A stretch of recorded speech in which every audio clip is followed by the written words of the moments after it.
నమస్కారం. నేను సత్యనారాయణ గన్నవరపు.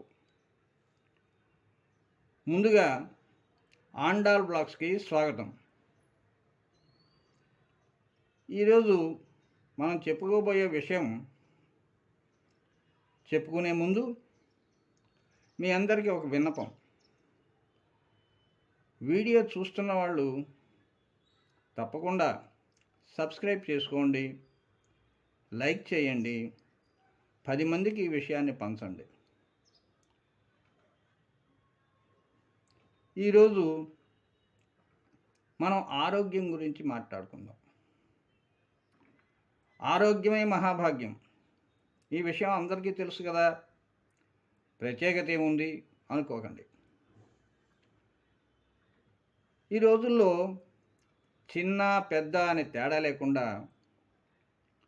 రకరకాల బాధలతోటి, రోగాలతోటి బాధలు పడుతున్నారు. ఈ రోగాలకి ముఖ్యంగా ఇవాళ షుగరు, బీపీ ఈ రెండు కూడా చాలామందిని బాధిస్తున్నాయి. అంతేకాకుండా ఇంకా రకరకాల జబ్బులు. వీటన్నిటి నుంచి బయటపడడం ఎలా అంటే, పూర్తిగా రోగాలు పోతాయా, బాధల నుంచి విముక్తి వచ్చేస్తుందా అంటే, అన్ని జబ్బులకి ఆ విషయం, ఉదాహరణకి షుగర్, బీపీలు జీవితాంతం ఉంటాయి.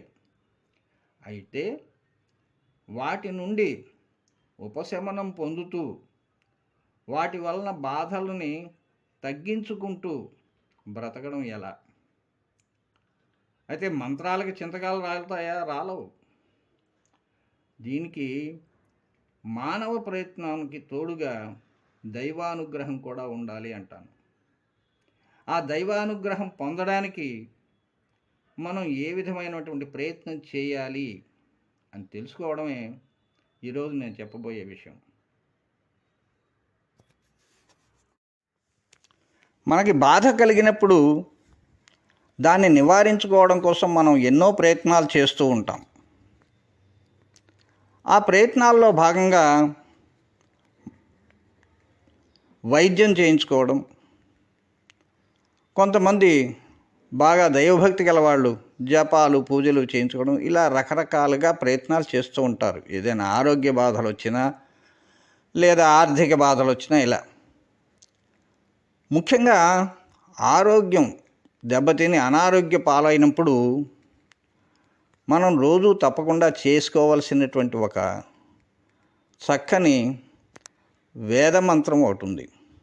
అదే మహామృత్యుంజయ మంత్రం. మృత్యుంజయ అంటే మరణాన్ని జయించడం అని అర్థం. మరణాన్ని జయించడానికైనా మంత్రంగా దీన్ని పేర్కొంటారు. మరణాన్ని జయించడం అంటే శరీరం పతనం కాకుండా వేలాది సంవత్సరాలు జీవించి ఉండడం అని అర్థం కాదు. శరీరం నుండి ప్రాణం విడివడడం మరణం. దీన్ని బుద్ధిపూర్వకంగా, అంటే జీవిస్తూ ఉన్నప్పుడే శరీరాన్ని తనకు భిన్నమైనదని అనుభూతి మూలంగా తెలుసుకోవడమే మరణాన్ని జయించడం. అంటే ఏంటంటే, మనం అనుభవిస్తున్న జీవితం అంతా ఈ శరీరంది కాదు, మనము నేను అంటే అర్థము వేరు అని తెలుసుకోవడమే మరణాన్ని జయించడం. అంటే విరాగ భావనతో జీవిస్తున్న వ్యక్తిని శరీర పతనం ఏ విధంగానూ బాధించదు. నిజానికి తాను శరీరం కాదు, దానిలో నెలకొని ఉన్న నాశనం లేని ఆత్మ అని అతడు తెలుసుకుంటాడు. అతడు మరణాన్ని జయిస్తాడు. అటువంటి ఒక ఫలానా స్థితి నిమిత్తం ప్రార్థన చేస్తుంది ఈ మంత్రం.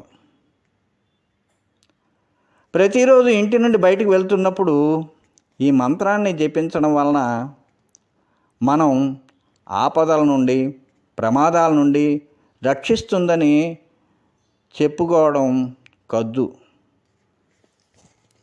మరణించిన వారిని ఉద్దేశించి ఈ మంత్రం జపిస్తే వారికి సద్గతి లభిస్తుంది. ముఖ్యంగా అకాల మరణం చెందిన వారిని ఉద్దేశించి ఈ మంత్రాన్ని జపిస్తే వారికి ఆత్మశాంతి కలుగుతుందని చెప్తారు. మంత్రాన్ని చూద్దామా? ఓం త్రయంబకం యజామహే సుగంధం పుష్టివర్ధనం ఉర్వారికమివ బంధనాత్ మృత్యోర్ముక్షీయమామృతాం. మరొక్కసారి. ఓం త్రయంబకం యజామహే సుగంధం పుష్టివర్ధనం ఉర్వారికమివ బంధనాత్ మృత్యోర్ముక్షీయమామృతాం. దీని అర్థాన్ని కూడా తెలుసుకుందాం.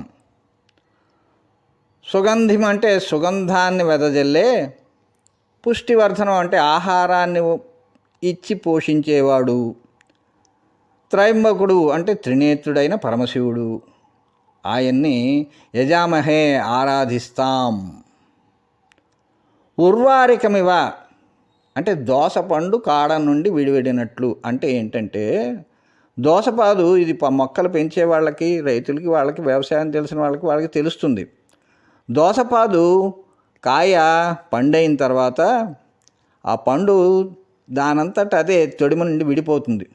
ఆ విధంగానే మృత్యోహు మరణం యొక్క బంధనాత్ పిడికిలి నుండి ముక్షీయ విడిపెడతాము కాక, అమృతాత్ ఆత్మస్థానం నుండి మా విడిపడకుండా ఉందాంగాక.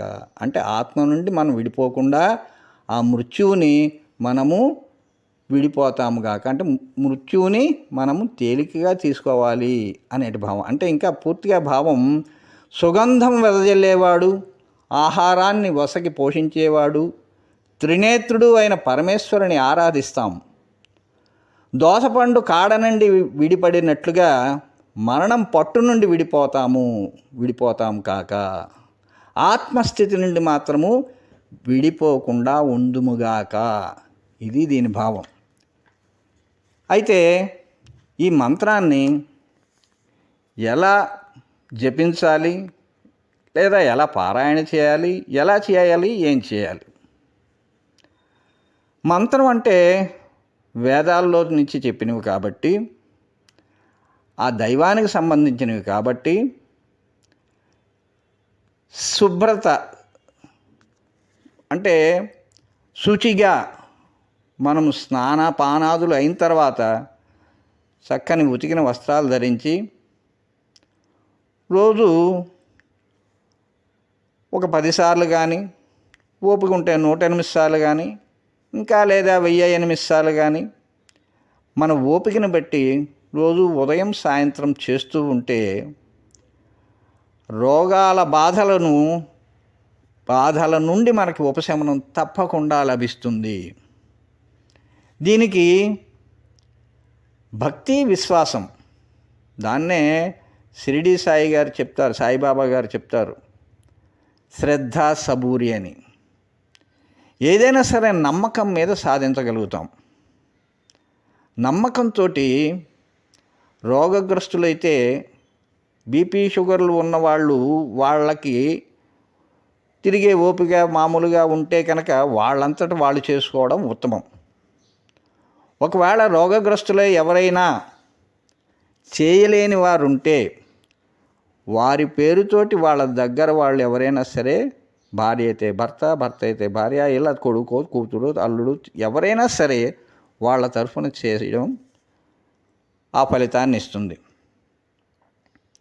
కాబట్టి దీన్ని 1-2 సార్లు చేయంగానే మాకేం తేడా ఉంటుంది, మందులు వేసుకుంటేనే తగ్గట్లేదు, మంత్రాలు చదివితే తగ్గుతాయా, ఇలాంటి విరక్తి భావనలు, వ్యతిరేక ఆలోచనలు మానుకుని అందరూ తప్పకుండా ప్రయత్నం చేయండి. ఫలితం తప్పకుండా కనపడుతుంది. అంతకుముందు మీరు పడుతున్న బాధలకి కొన్నాళ్ల పాటు ఈ మంత్రాన్ని పఠించిన తర్వాత మీకు ఉండేటువంటి పరిస్థితికి తేడా మీరే గ్రహిస్తారు. అందరూ దీన్ని పాటిస్తారని, 10 మందికి చెబుతారని ఆశిస్తూ సెలవు తీసుకుంటూ, మరొక్కసారి అందరూ లైక్ చేయండి, షేర్ చేయండి, సబ్స్క్రైబ్ చేయండి. స్వస్తి.